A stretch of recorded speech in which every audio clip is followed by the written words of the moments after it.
and touch the sound of silence.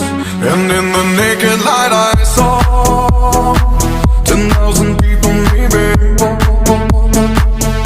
People talking without speaking, people hearing without listening, people writing songs that voices never share, and no one dared disturb the sound of silence. Fool said, you do not know. Silence like a cancer grows. Hear my words and I might teach you. Lay my arms and I might reach you. But my words, like silent raindrops, fell and echoed in the wells of silence.